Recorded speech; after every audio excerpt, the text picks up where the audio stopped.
अब बात करते हैं नेशनल पार्टीज की। यार बच्चों नाम से ही समझ में आ रहा है, दो तरह की पार्टीज होती है, नेशनल और स्टेट। नेशनल, नेशनल मतलब पूरी नेशन की, कंट्री की। तो कंट्री वाली जितनी भी पार्टीज रहती है, जिनकी यूनिट्स या जिनकी जो लीडर्स रहते हैं वो हर स्टेट में पाए जाते हैं, हर स्टेट में उनके फॉलोअर्स और मेंबर्स रहते हैं, तो उसको हम क्या बोलते हैं, नेशनल पार्टी बोलते हैं। या नेशनल पार्टी मतलब जिनका पूरे कंट्रोल है नेशन के ऊपर। जैसे आपने सुना होगा भारतीय जनता पार्टी जो अभी रूलिंग पार्टी है, कांग्रेस की पार्टी है जो अभी अपोजिशन पार्टी, और भी दो तीन पार्टीज है जिनके नाम आपने नहीं सुने, बट वो भी नेशनल पार्टीज है। अब इसको, इन पार्टीज को हम रिकॉग्नाइज्ड पार्टी भी बोलते हैं, क्योंकि रिकॉग्नाइजेशन हो चुकी है, मतलब ये रिकॉग्नाइज किए जा चुके हैं। और क्योंकि ये नेशनल पार्टी है तो जो आपके इलेक्शन कमीशन ऑफ इंडिया है, जिसे हम ईसीआई बोलते हैं, इलेक्शन कमीशन ऑफ इंडिया, ये इन्हें एक स्पेशल स्टेटस देती है, स्पेशल सिंबल देती है, जिससे हम इन्हें रिकॉग्नाइज या एक अलग मान सकते हैं। जैसे country wide parties are called national parties, various units in different states, बहुत सारे स्टेट्स में रहते हैं, also called as recognise party. ठीक है, ये तो हमें समझ में आ गया, इसकी कोई दिक्कत नहीं है। बट क्या सर किसी को भी एरे गेरी पार्टी को नेशनल पार्टी बोल दोगे? नहीं। क्या टॉपर को हम ऐसे ही टॉपर बोलते हैं क्या? नहीं। टॉपर को टॉपर कब बोलते हैं? जब उसके परसेंट कुछ क्राइटेरिया के बाद हो सकता है 95 हो, 98 हो, तो एक क्राइटेरिया होना चाहिए जिसकी वजह से हम उसे नेशनल पार्टी बोले। कुछ ऐसा होना चाहिए पैमाना जिससे नेशनल पार्टी को कहा जा सके। तो वो पैमाना भी है जो इलेक्शन कमीशन ने सेट करके रखा है। क्या है? 6% वोट्स इन लोकसभा इलेक्शंस। 5 साल में लोकसभा इलेक्शंस होता है, उन 5 सालों में जितने भी वोट्स हो रहे हैं इंडिया में, उसका 6% उस पार्टी को जीतना पड़ेगा। और अगर ये नहीं हो पा रहा है, फॉर एग्जाम्पल ये चीज एक नेशनल पार्टी नहीं कर पाई, तो क्या होगा? एक और ऑप्शन दिया हुआ है ईसीआई ने, बोला चलो यार तुम थोड़े नाम वाले लग रहे हो तो तुमको एक चॉइस दे देते हैं। एमसीक्यू एग्जाम तो चल ही दिए तो तुमको भी दे देते हैं। तो क्या चॉइस दी? बोले भैया अगर 6% इलेक्शंस में नहीं ले पे आए तो दूसरी चीज, किन्हीं भी 4 स्टेट्स में, किन्हीं भी 4 स्टेट्स में आपकी गवर्नमेंट होनी चाहिए, किन्हीं भी 4 स्टेट्स में। फॉर एग्जाम्पल मान लेते हैं भारतीय जनता पार्टी को 6% वोट्स नहीं मिले इलेक्शंस में, बट उसकी 4 स्टेट्स में गवर्नमेंट है। For example Madhya Pradesh, UP, Maharashtra और दिल्ली, फॉर एग्जाम्पल है ना, अभी है नहीं, तो अब इन 4 स्टेट्स में इसकी गवर्नमेंट है, तो भी हम उसे नेशनल पार्टी कहेंगे। यहां तो 6% वोट्स आ जाए, यहां तो किन्हीं भी 4 स्टेट्स में उसकी गवर्नमेंट हो। ये तो और वाला हो गया। इसके साथ एक ऐसी चीज है जो मस्ट है, इसके बिना काम नहीं होगा, इसके बिना काम नहीं होगा। तो वो क्या है सर? वो ये है कि लोकसभा में 543 सीट्स में से 4 सीट्स उसके नेता बैठे होने चाहिए। 543 सीट्स में से 4 नेता भाजपा के होने चाहिए, तब जाके हम भाजपा को एक नेशनल पार्टी बोलेंगे। ठीक है बच्चों, तो क्या क्राइटेरिया है? यहां तो 6% वोट्स लोकसभा इलेक्शंस में, अगर ये नहीं हो पा रहा तो किन्हीं भी 4 स्टेट्स में गवर्नमेंट, और इसके साथ एक कंपलसरी क्या है, 543 सीट्स में से कोई भी 4 सीट्स, तो उसे ही जाकर हम नेशनल पार्टी बोलेंगे। अब बात करते हैं various type of national parties की। हमारे इंडिया में टोटल में 8 नेशनल पार्टी है, आपके बुक में 7 नेशनल पार्टीज दी है और हमें उनके बारे में पढ़ना होगा। बट आप चिंता मत करिए, सबकी डिस्क्रिप्शन हम पढ़ेंगे जरूर, बट मेजोरिटी में हम जो याद रखेंगे वो 2 का ही रखेंगे, भारतीय जनता पार्टी और कांग्रेस, बीजेपी और कांग्रेस, क्योंकि यही ज्यादा में। तो चलिए करते शुरू। भारतीय जनता पार्टी, जिसे हम प्यार से बीजेपी या मोदी की सरकार बोलते हैं, इसमें आपको कैसे पॉइंट्स लिखने हैं और कैसे डिस्क्रिप्शन लिखना है। आप इसमें एक चीज और लिख सकते हैं कि करंट लीडर कौन है, अभी बहुत कुछ लिख सकते हैं, इसमें कोई नई चीज नहीं है। और अभी इनका सिंबल क्या है पता है आपको? कमल, कमल का फूल। अब ये फाउंड हुई थी 1980 में, और ये कैसे फाउंड हुई थी? इन्होंने भारतीय जना सिंह, ये पहले पार्टी हुआ करती थी जिसे रिवाइव किया था, तो इससे ये पार्टी बनी थी 1980 में। और इनके जो पहले लीडर थे वो भी बने, मतलब उन्होंने, उनकी भी जो पॉलिटिकल पार्टी की जो बोल सकते हैं रूलिंग हुई वो 1980 के बाद से ही चालू हो गई थी। अब इनकी आइडियोलॉजी का है, आइडियोलॉजी का मतलब ये है बच्चों की ये सोचते कैसे हैं, क्या इनका सिद्धांत है? बहुत सिंपल से सिद्धांत है इनका है, इंडियन एंशियंट कल्चर, जो पुराना कल्चर चले आ रहा है उसको फॉलो करना है। जैसे अभी स्वच्छता भारत का लेके आए थे मोदी जी, तो एक वो भी पुराना गांधी जी की सोच का। इंडियन नेशनहुड, मतलब भारत को एक पूरा नेशन की तरह ट्रीट करना, कोई रिलीजियस पे कोई मतलब बोल सकते हैं कि रिलीजियस डिस्क्रिमिनेशन नहीं करना, उसे हम नेशनहुड बोल सकते हैं। इन्होंने जब शुरुआत में आए थे तो इन्होंने बोला था हम जम्मू एंड कश्मीर को इंटीग्रेट करवा लेंगे इंडियन स्टेट्स के साथ, मतलब वो पूरा इंडिया का वापस बन जाएगा। और अभी हाल ही में ये चीज हो भी गई आर्टिकल 370 आने की वजह से, तो ये इन्होंने जो वादा किया था वो भी कर दिया।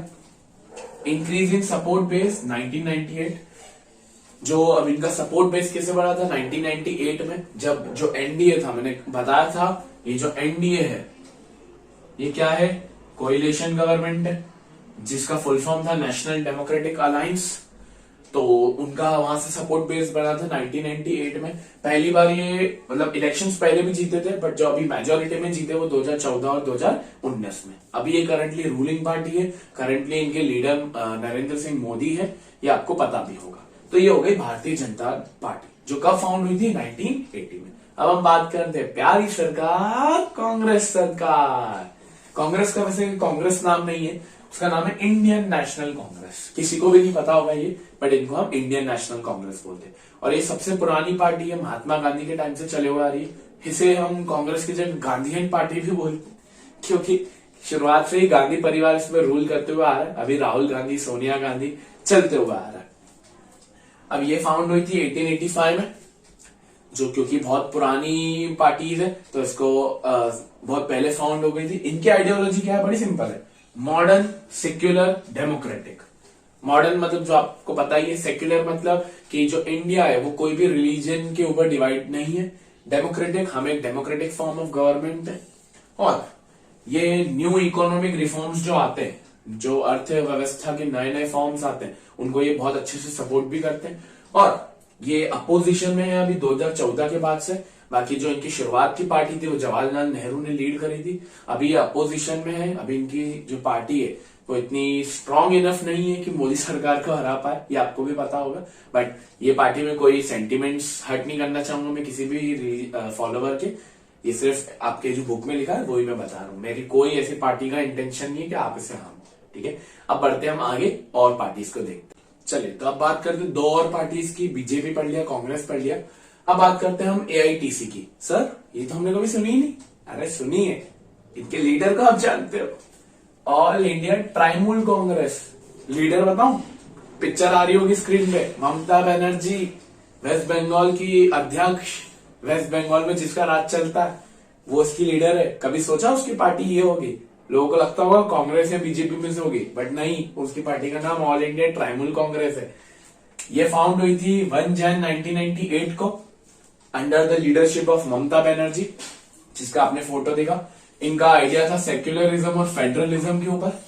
देखो बच्चों, ये जो आइडियोलॉजी है ना, कभी याद मत करना। हाँ, बीजेपी की याद करना एंशिएंट कल्चर वाली, इंटीग्रेशन ऑफ J&K। बाकी सब में एक ही थोप क्या हो, social democratic, social justice, equity, federalism, secularism. CBSE marks नहीं काटता, क्योंकि इतना कोई पढ़ता नहीं और वैसे आते भी कम है, तो इसलिए अगर हो भी तो डाल देना। पावर इन वेस्ट बंगाल, जैसे मैंने बताया, अरुणाचल प्रदेश एक्सेप्ट, वेस्ट बंगाल की रानी। इनका जो सिंबल है वो है ग्रास एंड फ्लावर, मतलब आपको दिख रहा होगा ग्रास एंड फ्लावर जो इनका सिंबल है। जैसे भाजपा का कमल है, कांग्रेस का हाथ है, इनका ग्रास एंड फ्लावर है। 34 सीट्स इनको मिली थी 2014 में, जो ये बनी थी 4th लार्जेस्ट पार्टी लोकसभा की, 4th लार्जेस्ट, ठीक है। फर्स्ट आपको बताइए बीजेपी बनी थी, तो 34 सीट्स इनको 2014 में मिली। ये था ऑल इंडिया ट्राइमूल कांग्रेस का डिस्क्रिप्शन। अब बात करते हैं हम अगली, नेशनल कांग्रेस पार्टी। सर ये भी है, आपने सिर्फ कांग्रेस और भाजपा सुनी है, बाकी और भी है। नेशनल कांग्रेस पार्टी, जिसको बोलते हैं हम एनसीपी, ये फाउंड हुई थी 1999 में। इसका जो सिंबल है वो ये है घड़ी, स्क्रीन पे दिख रहा होगा, घड़ी इनका सिंबल है एनसीपी का। और इनका जो आइडिया है वो है डेमोक्रेसी को प्रमोट करना, सोशल जस्टिस को, इक्विटी को। वही किसी पिटी बातें, इक्विटी इक्वल हो जाओ, सोशल जस्टिस, सबको जस्टिस मिले, डेमोक्रेसी बने रही, कोई मोनार्की नहीं, कोई डिक्टेटरशिप नहीं, यही रूल। अब इनकी मेजोरिटी में पार्टी का है महाराष्ट्र, मणिपुर, आसाम, जो आपके ये वाले स्टेट्स है, यहाँ पर आपको इनकी पार्टी देखने को मिल सकती है। और इनका जो कोएलिशन है वो किसके साथ है? यूपीए के साथ है, यूनाइटेड प्रोग्रेशन अलायंस, गठबंधन यूपीए के साथ है। अब हमने ये पढ़ लिया, अब हम बढ़ते हैं आगे दो और पार्टीज को लेकर। चलिए, तो अब बात करते हैं दो और पार्टीज की। हमने बीजेपी देख लिया, कांग्रेस देख लिया, एनसीपी देख लिया और एआईटीसी देख लिया। अब बात करते हैं हम ऐसी दो पार्टीज की जो बहुत सिमिलर है और इनफैक्ट एक पार्टी दूसरी पार्टी से ही बनी है। तो पहली पार्टी है कम्युनिस्ट पार्टी ऑफ इंडिया। अरे सर, चाइना की पार्टी तो नहीं लेके? अरे नाम है, चिंता मत करो, चाइना की चाइना में रहेगी। तो कम्युनिस्ट पार्टी ऑफ इंडिया या सीपीआई, ये पार्टी फॉर्म होती है 1925 में। 1925 मतलब बीजेपी से भी पहले की पार्टी है, क्योंकि वो 1980 में फॉर्म हुई थी। 1925 में फॉर्म होने के बाद 1964 में ये इनका बंटवारा होता है, स्प्लिट होती है। और स्प्लिट होने के बाद ये एक और पार्टी बनती है जिसका नाम होता है सीपीआई, ब्रैकेट में एम मतलब मार्क्सिस्ट। ये एक फिलॉसफी को फॉलो करते हैं जो कार्ल मार्क्स की थी, जो आपने रशियन रिवॉल्यूशन पिछले साल पढ़ा होगा तो आपको पता होगा मार्क्स की फिलॉसफी, तो उसको ये फॉलो करते थे। अब इनकी ideology believe in Marxism and Leninism. जो आपके लेनिन साहब थे, आपने अगर रशियन रिवॉल्यूशन में देखा होगा, कलेक्टिवाइजेशन एंड स्टेनलाइजेशन एक टॉपिक था, तो उसमें लेनिनिज्म की फिलॉसफी थी। इन ये अपोज करते हैं, अपोज मतलब मना करना सक्सेसिज्म को। सक्सेसिज्म मतलब देश से अलग होना, जो देश से अलग होने वाली फीलिंग थी जो पाकिस्तान से कर रहे थे वो मना करते थे ये। कम्युनलिज्म, कम्युनलिज्म मतलब रिलीजन पे बंटवारा, कि रिलीजन पे आप कंट्री को डिवाइड कर दो, ये भी उसे अपोज करते थे। तो इनकी फिलॉसफी ये थी। इनको आपको मेजोरिटी में सरकार दिखेगी केरला, वेस्ट बंगाल और आपका पंजाब।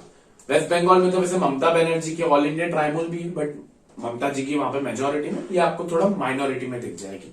फिर इसी से जो पार्टी बनी है वो है CPIM, communist party of India, Marxist. Marxist को फॉलो करने वाले। सर ये भी तो करते थे, ये भी करते हैं, दोनों ही करते हैं। दोनों की फिलॉसफी ज्यादा अलग नहीं है।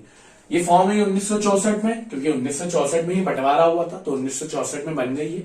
और ये सपोर्ट इनको मिलता है फार्मर, वर्कर, लेबर्स और जो भी डिप्रेस्ड क्लास है, एससी, एसटी, ओबीसी या हरिजन्स, इन सबसे इनको सपोर्ट मिलता है। और ये चाहते ही नहीं थे कि फॉरेन के गुड्स इंडिया में आए। इससे क्या होगा? प्रोड्यूसर को कंपटीशन मिलेगा। तो ये don't support free flow of foreign goods, ये नहीं चाहते थे कि फॉरेन के गुड्स आए। और इनकी जो आपको मेजोरिटी में पार्टी दिखेगी वेस्ट बंगाल, त्रिपुरा और केरला में। ठीक है, ये हो गई और दो पार्टीज। अब बढ़ते हैं एकदम लास्ट ऑफ पार्टी की तरफ। चलिए अब बात करते हैं लास्ट पार्टी की, जो कि बहुजन समाज पार्टी। बहुजन मतलब नाम तो बहुत बड़ा है, और बीएसपी जिसको हम बोलते हैं। अब इस पार्टी का क्या फंडा समझिए। अरे यहाँ सीपीआई लिखा हुआ है पुराना। बहुजन समाज पार्टी ये फाउंड हुई थी 1984 में under the leadership of Kashiram उनकी लीडरशिप में। और इनकी जो पार्टीज में इंक्लूडेशन है वो है ओबीसीज का, माइनॉरिटीज का, दलित्स का, जो एकदम डिप्रेस्ड क्लास होते हैं उनका। जैसे हमने सीपीआई में देखा था, सीपीआई-एम में, कि उनको वर्कर्स और फार्मर सपोर्ट करते हैं, वैसे ही इनको ओबीसी हो गए, अदर बैकवर्ड कास्ट, माइनॉरिटीज हो गए, दलित्स हो गए, ये लोग सपोर्ट करते हैं। और इनका जो मेन बेस है वो है यूपी। छत्तीसगढ़ और उत्तराखंड तो है ही, बट मेन जो है वो है यूपी। और जो इनकी अभी करंट लीडर है वो है मायावती। इसका भी नाम आपने सुना होगा, या तो आपके ऊपर इमेज आ रही होगी। और ये यूपी की बहुत बड़ी नेता है, जैसे मायावती है, ममता बनर्जी वेस्ट बंगाल की है, तो ये मायावती यूपी की है। ये था बहुजन समाज पार्टी। हमने अभी तक 7 पार्टी पढ़ ली।